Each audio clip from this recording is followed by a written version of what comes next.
সর্দার, ডাকাতি করে জীবনে আমি কি পেয়েছি?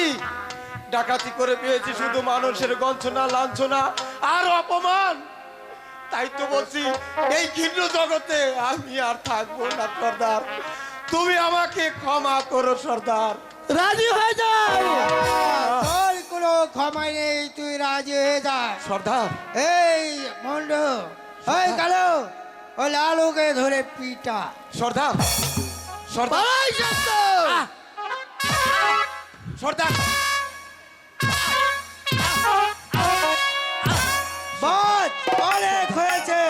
এবার আমি জিজ্ঞেস করি নেই, লালু ডাকাতি করবে কি? রাজি হয়ে যা। সর্দার, কালো কেন? আমাকে মারতে মারতে মেরে ফেললো সর্দার। আমি কিছুতেই ডাকাতি করব না সর্দার। ডাকাতি করবি না? না। আমি 1 থেকে 3 পর্যন্ত করবো। হ্যাঁ। এর ভিতরে যদি রাজি না হোস, আমি তোকে জানেই মেরে ফেলবো। রাজি হয়ে যা। রাজি হয়ে যা। করবি কিনা? না সর্দার। রাজি হয়ে যা। না রে ভাই লালু, ডাকাতি তোকে করতেই হবে। 1, না সর্দার, 2, না। 3। সর্দার আমাকে মাফ করো। রাজি হয়ে যা। রাজি হয়ে যা। আমি সর্দার, আমি রাজি সর্দার। বল তুই ডাকাতি আমি করবি? রাজি সর্দার।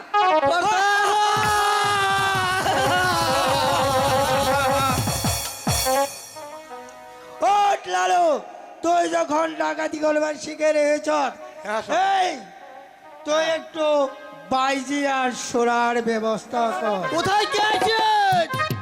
সুরার বাইজিগণকে পাঠিয়ে দে।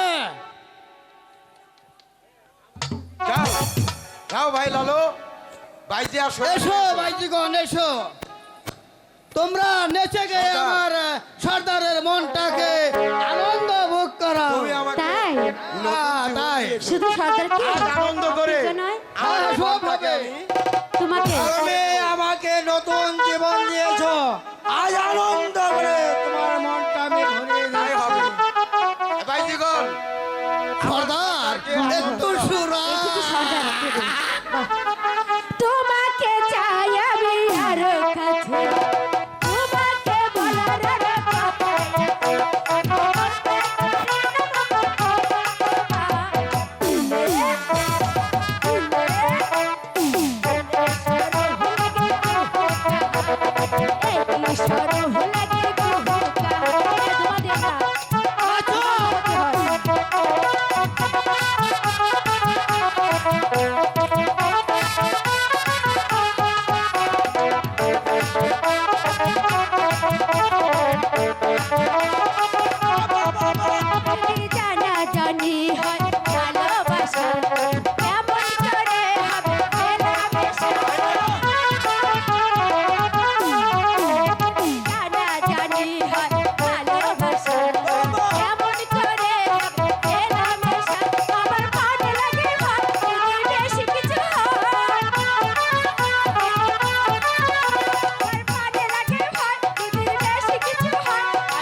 হয় ভালোবাসা কেমন করে হবে মেলামেশা জানা জানি হয় ভালোবাসা কেমন করে হবে মেলামেশা আমার ভালো লাগে হয় যদি বেশি কিছু হয় আমার ভালো লাগে হয় যদি বেশি কিছু হয় আমি বলতে পারি না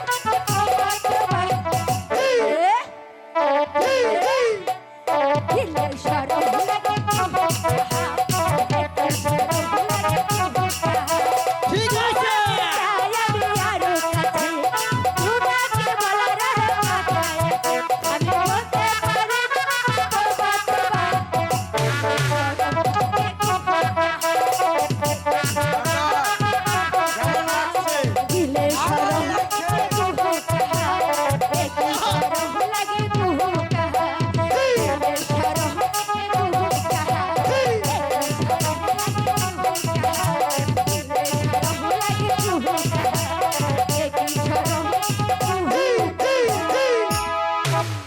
সর্দার অনেক হয়েছে, এবার ভাইজিগণকে বিদায় করে দেই সর্দার। হ্যাঁ সর্দার, লালু ঠিকই বলেছে। এবার আমাদের বকশিসটা দিয়ে দিন, আমরা চলে যাই। ভাইজিগণকে বিদায় করে হ্যাঁ সর্দার, এবার আমাদের বকশিস দিন। বকশিস? হ্যাঁ। তোমরা বকশিস পাবে, পাবো। তবে এই মুহূর্তে আস্তানায় চলে যাও। কোথায়? চলো আস্তানায় গিয়ে ওদের রীতিমতো পুরস্কার দিয়ে ওদের বিদায় করো। সত্যি? আমাদের আস্তানায় চলো ওরে বাবা, ভাইজিগণ। আস্তানা যেতে বড় ভয় লাগে। কেন? বই নেই বই নেই সাথে আমরা- হয়নি? আমরা লোক টাকা আছে, ঠোলো, তুমি আমরা- চলে যাও। আরে মেরে ফেলবেন না তো? না, না, না, না, এত এই ভাইজিগণ, কি হয়েছে? আর তো কথা নাই। বেরিয়ে যাও।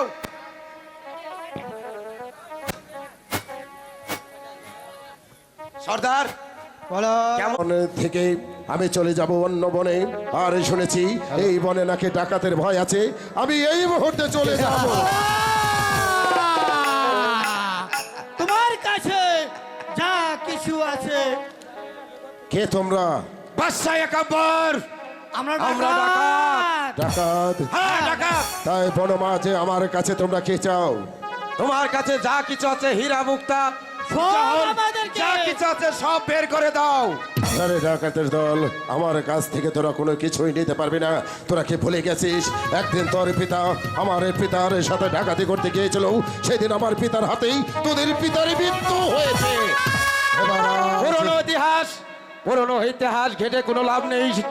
আমরা যা বলেছি এই মুহূর্তে বের করে দাও, না তা না হলে আমরা জানে মেরে ফেলবো। তাই নাকি? তোরা কি মনে করেছিস একাপর বাচ্চা কাপুরুষ বীরু দুর্বল? এখনো একাপর বাচ্চার হাতে অনেকে শক্তি আছে। এবার আয়, আমি তোদের যুদ্ধের শহীদ বীর দিয়ে দিচ্ছি।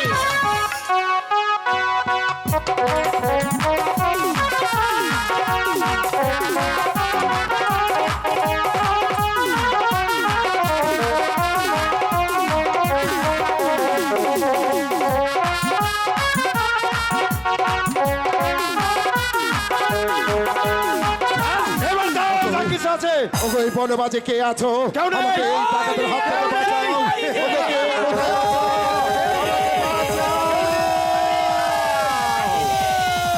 কেউ এ তুই আমি কে?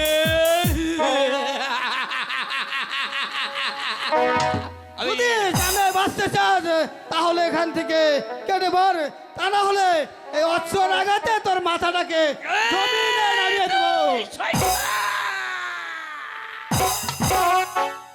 শয়তান যদি প্রাণের মায়া থাকে তাহলে স্থান ত্যাগ কর। তাহলে আই দেখি কার বাহুতে কত শক্তি।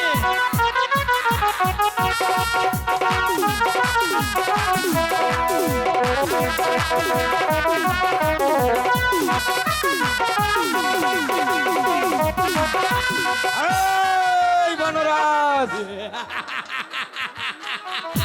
তোর ওই হাসিতে এই ডাকাত কখনো ভয় পায় না। আরে দেখা যাক কার বাতে কত বল আছে।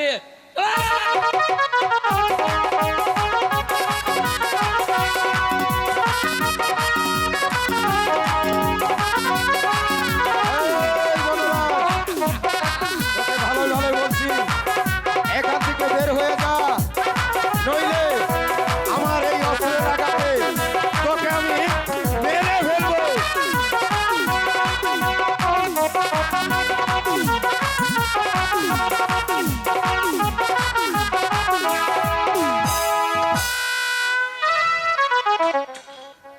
কি রাজিয়া ভয় নেই তোর ডাকাত এখান থেকে চলে গিয়েছে ও তুই কোন আসিস আমি নিরাজপুর বাদশাহ আলী একাব্বর আছি। তুই তো আমার রাজা আছিস আমার একটি প্রণাম নিয়ে নে রাজা আমার একটি প্রণাম নিয়ে বেশ বনরাজ, তুমি আজ এই বনমাঝে যে উপকার আমাকে করেছ সেই উপকার আমি কোনোদিন ভুলতে পারবো না। আজ তুমি তোমারই কাছে আমাকে ঋণী চাপিয়ে দিল। ঋণী? হ্যাঁ বনরাজ, তাই তো এই বনমাঝে যখন আমাকে দুষ্যর হাত থেকে রক্ষা করেছ, তাই তো আজ আমি তোমাকে একটা উপহার দেব। হ্যাঁ বনরাজ, আমি তোমাকে একটা উপহারই দিতে চাই। রাজা তুই আমাকে কি উপহার দিবি? উপহার দেব আমার জীবনের বিনিময়। আমি তোমাকে দেব আমার এই গায়ের বসন খুলে। তুই আমাকে লজ্জা দিস রাজা, এই জোরের জামা দিয়ে আমি কি করবো?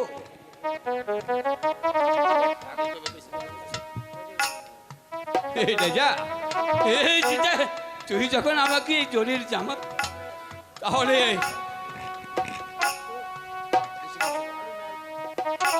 বনরাজ, আজ যদি তুমি আমাকে এই বনমাঝে আমার জীবনটা না বাঁচাতে, তাহলে আজ হয়তো ওই দস্যুর হাতে আমার এই প্রাণটাই চলে যেত। তাই তো আমার জীবনের বিনিময়ে আমি তোমাকে আমার গায়ের বসন খুলে দিলাম। রাজা রাজা আমি বনরাজ, আমি এই জোরের জামাতে কি করব? শোনো বনরাজ, তুমি যদি ছোট দাঁত থাকো, তারপরেও একদিন হয়তো বা আমার এই গায়ের জামা তোমার অনেকই বড় উপকার লাগবে।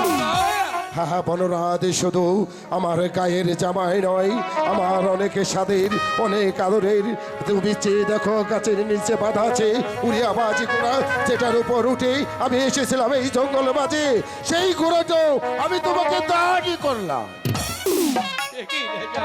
হয়তো বনরাজ তুমি ভাবছো এই উড়িয়াবাজ ঘোড়া দিয়ে তুমি কি করবে, হয়তো বা কোনো একদিন এই উড়িয়াবাজ ঘোড়া তোমার জীবনে অনেক অনেক মূল্য হয়ে দাঁড়াবে। হ্যাঁ বনরাজ, আমাকে যখন ডাকাতের হাত থেকে বাঁচিয়েছ, এবার এই বনমাঝ থেকে আমাকে একটু লোকালয় ছেড়ে দিয়েছো। হয়তো বা বড় আবার ওরা আমাকে আক্রমণ করতে পারে। তাই চলো বনরাজ, তাই চলো। তাই চলো রাজা, তাই চলো।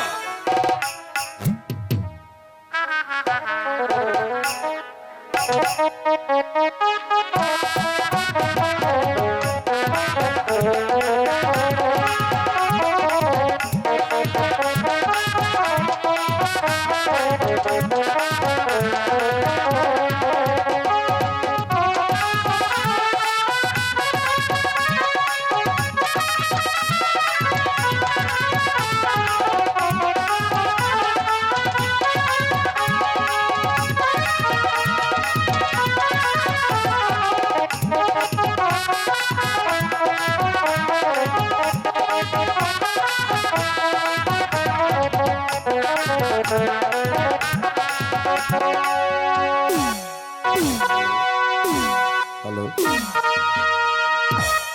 হ্যালো হ্যালো,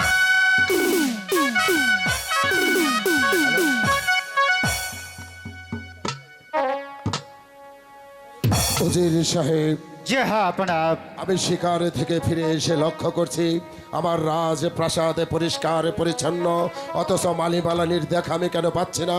এর কারণ কি আপনি জানেন? এই কারণ তো আমি কিছুই বুঝতে পারছি না। যে হ্যাঁ আপনার কোনো কিছুই বুঝে পাচ্ছেন না, অথচ মালিবালানি আমার রাজ প্রাসাদে পরিষ্কার পরিচ্ছন্ন করছে, অথচ তার দেখা কেন পাচ্ছি না। এই মুহূর্তে আপনি রশিদ মালিককে ডাকবেন, আমি তারই মুখ থেকে জানতে চাই। ঠিক আছে জাহাপনা, আপনার আদেশ আমার রাজ্য, এই মুহূর্তে ছুটে যাচ্ছি আমি ওই রশিদ মালিকে। সে দেরি করবে না, এই মুহূর্তে রশিদ মালিককে নিয়ে আমার প্রাসাদে উপস্থিত করবে। কেন সামান্য একজন মালিক আমার প্রাসাদে পরিষ্কার পরিচ্ছন্ন করছে, অথচ সে আমার সাথে দেখা করছে না, আমারই বেতনই নিচ্ছে, অথচ সে আমারই কোনো কর্ণপাতই করছে না। এর কারণ কি আমি বুঝতে পারছি না। উজির সাহেবকে পাঠিয়েছি রশিদ মালিককে আনার জন্য, কিন্তু সে যে এখনো পর্যন্ত ফিরে আসছে না। জাহাপনা, আমি যে রশিদ মালিককে নিয়ে এসেছি জাহাপনা। সুধীর সাহেব, বেশ। সালাম জাহাপনা। সালাম রশিদ মালিক। জাহাপনা বলুন। আমি তোমাকে কয়েকটি প্রশ্ন করতে চাই, তুমি আমার প্রশ্নের উত্তরগুলো দেবে। বলুন জাহাপনা। আমি আমার রাজ প্রাসাদে পরিষ্কার পরিচ্ছন্ন পাচ্ছি, অথচ তোমার দেখা কেন পাচ্ছি না? তথ্য শোনার আগেই তুমি কেন বেরিয়ে যাচ্ছ? এর কারণ? জাহাপনা, আপনি যদি অভয় দান করেন তাহলে আমি বলতে পারি। হ্যাঁ রশিদ মালিক, আমি তোমাকে অভয় দান করলাম, তুমি সবই কিছু নির্ভয় আমার কাছে খুলে বলো। জাহাপনা, একদিন হঠাৎ করে আমার গুরুদেব আমার বাড়িতে এসে আমাকে বলে, ওই তোরা আমাকে স্মরণ করেছিস কেন? আমি বললাম, গুরুদেব আমি দুটো বিয়ে করেছি, কিন্তু আমার ছেলে সন্তান হয় না, এর কারণ তুমি বলো। আমার গুরুদেব আমাকে বলে, তোরা নকরি করিস কোথায়? আমার গুরুদেবকে আমি বললাম, আমরা নকরি করি ওই একাবার বাদশার দরবারে। বললো ওখানে ঝামেলা। সেই ঝামেলাটা কি জানেন জাহাপনা? কি রশিদ মালিক, তুমি আমার কাছে খুলে বলো, কি তোর? জাহাপনা, আমার গুরুদেব বলেছে, কি বলেছে? ওই আট করে বাদশার দরবারে তোরা চাকরি করলে জীবনেও তোরা সন্তানের মুখ দেখতে পারবি না। জাহাপনা, এত বড় স্পর্ধা আমার এই রাজপ্রাসাদে দাঁড়িয়ে আমার এই সম্মুখে এত বড় কথা বলতে এই সাহস পেলে কি করে? তোমার এই জিহ্বাটা চোখে পড়তো না? বেরিয়ে যাও। তাই যাচ্ছি। আমার দরবার থেকে তাই যাচ্ছি, বেরিয়ে যাও। তাই যাচ্ছি জাহাপনা, তাই যাচ্ছি। আমি আমার গুরুদেবের কথা আমি অক্ষরে অক্ষরে পালন করেছি। উজির সাহেব, জাহাপনা, সামান্য একজন মালিক আপনারই সামনে দাঁড়িয়ে আমাকে এত বড় কথা বললো, অথচ আপনি পাথরের ন্যায় দাঁড়িয়ে আছেন, কোনো কর্ণপাতই করলে না, কোনো প্রতিবাদই করলে না। এর কারণ কি? জাহাপনা, আমি আরো কিছু শুনতে পাচ্ছি, আমার রাজ্যের প্রজারা নাকি আমার বিরুদ্ধে কি যেন ষড়যন্ত্র করছে। এর কারণ আপনি কি কোনো কিছু জানেন? জাহাপনা, আমি যে বলতে পারবো না জাহাপনা। উজির সাহেব, আমি আপনাকে অভয় দান করলাম, আপনি সবই কিছু আমার কাছে খুলে বলুন, কোনো কিছু সংকোচ করবেন না। জাহাপনা, কি আর বলবো, এই রাজ্যের সমস্ত প্রজারা বলা বলি করছে, শুধু প্রজারাই কেন, আর তাদের সঙ্গে আমিও তো বলছি জাহাপনা, আপনার মুখ দর্শনে লক্ষ লক্ষ প্রজার অন্ন জুটে না, তাই আমরা সংকল্প করেছি আপনার এই রাজ্য ছেড়ে আমি অন্য রাজ্যে চলে যাব। আমার এই বেতনভুক্ত কর্মচারী হয়ে আমার এই প্রাসাদে দাঁড়িয়ে আমার এই সম্মুখে এই কথা বলতেই আপনার এই জিহ্বাটা আড়ষ্ট হলো না? জাহাপনা, আপনি তো আমাকে অভয় দান করেছেন, বেরিয়ে যান। যা সত্য জাহাপনা, আমি তাই করেছি। উজির সাহেব, আমি আপনার ওই মুখ আর দেখতে চাই না, যে আমার এই সামনে দাঁড়িয়ে আমার এই বেতনে ভুক্ত কর্মচারী হয়ে আমাকে আট করে বলে ঘৃণা করে। ফিরে যান এই মুহূর্তে, এই দরবার ত্যাগ করুন। আপনি তো জানেন, যদি আমি রেগে যাই তাহলে যে কোনো একটা কিছু এই মুহূর্তে ঘটে যেতে পারে।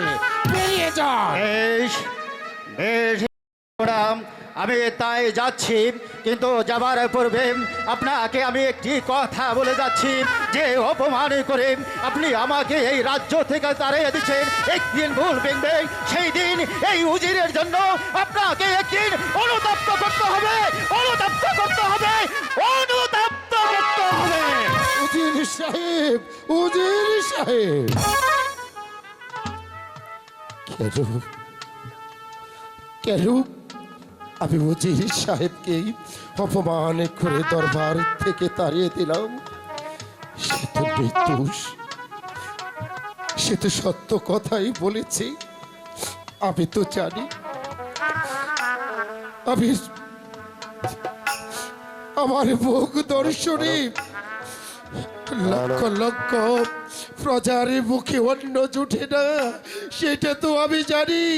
আমি আট করে বলে হায় মেহেরবানি খোদা, আমি একটা সন্তানের জন্য তোমার কাছে কত লালায়িত। যাদের ঘরে এক মুষ্টি খাবারের সন্ধান নেই, তাদের ঘরে দিয়েছ তুমি কত ছেলে বলে, অথচ আমাকে তুমি বাচ্চা গিরে দিয়ে আমাকে করেছ আট করে।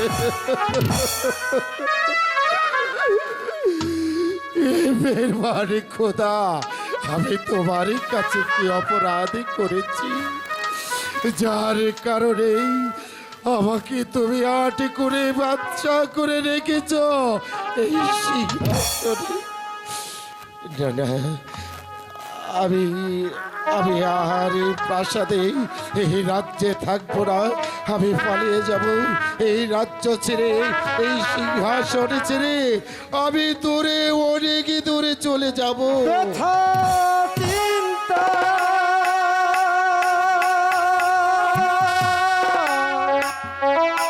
ব্যথা চিন্তা করোনার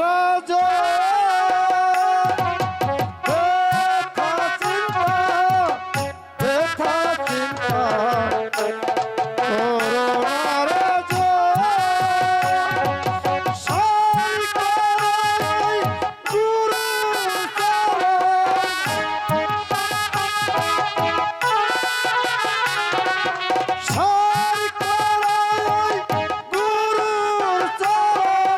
অশান্তি আর থাকবে না।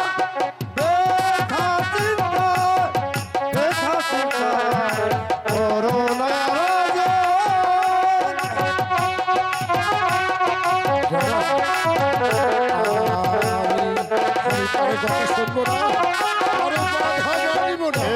ভক্তি ভগবানের অশান্তি থাকবে না বলে, এই রেখো ভক্তি ভগবানের অশান্তি থাকবে না বলে, সারি করো এই গুরুর চরণ,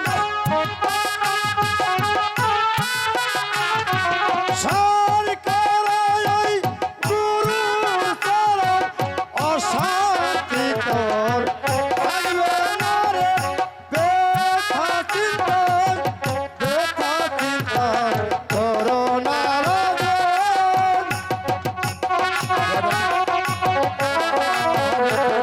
কথা শুনবো না, আমার রাজ্যের প্রজাজনের সামনে পূর্ণ ফলে এ সংসারে, পূর্ণ ফলে এ সংসারে দুঃখ আসে বারে বারে, ওই পূর্ণ ফলে এ সংসারে দুঃখ আসে বারে বারে, সারি করে গুরুর চরণ,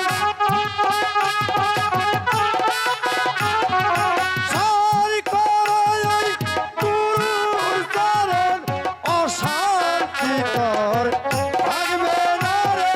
ব্যথা চিন্তা ব্যথা চিন্তা করোনার ব্যথা চিন্তা ব্যথা চিন্তা করোনার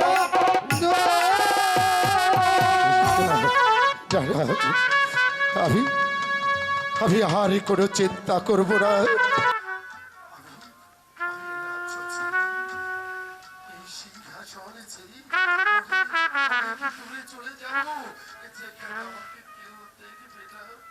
কেউ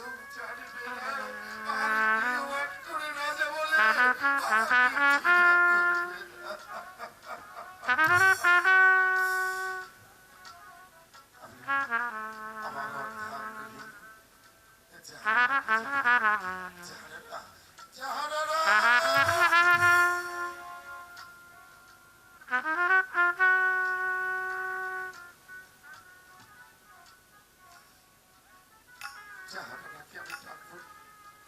শেষে পড়লে হয়তো আমাকে আটকে দিবে, আমার যাওয়ার হবে না। পিতা, পিতা গো, আমি আমি আপনার দেশ সিংহাসনের মানি মর্যাদা রাখতে পারি। তুমি আমাকে ক্ষমা করে দিও। আজ এই সিংহাসনে ছিঁড়ি, রাজ্যে করে ছিঁড়ি, আমি জন্মের মতো চলে যাই।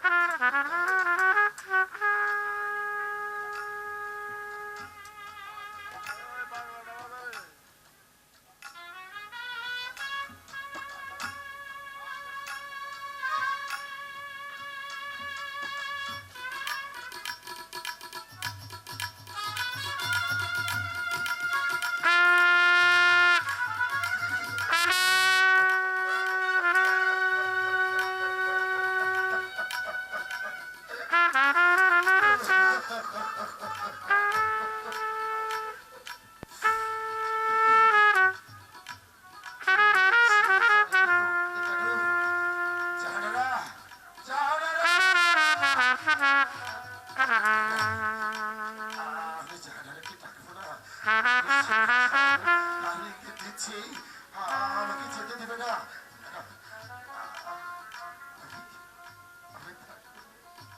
Lighting is commitment to safeguarding the nation.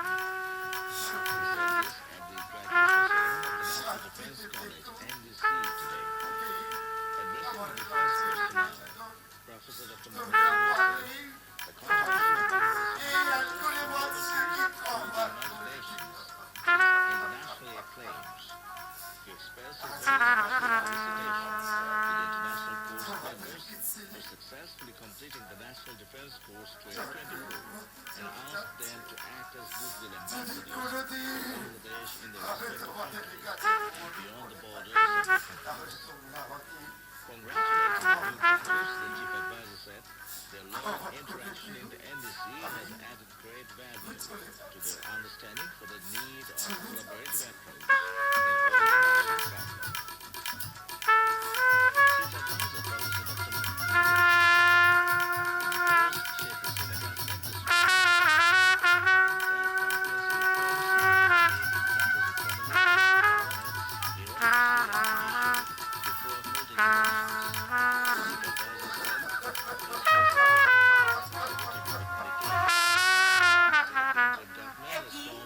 চতুর্দিকে ছেয়ে গেছে অন্ধকারে নির্মলাকার।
কি হবে আমার বেঁচে থেকে যাহাপুরা কি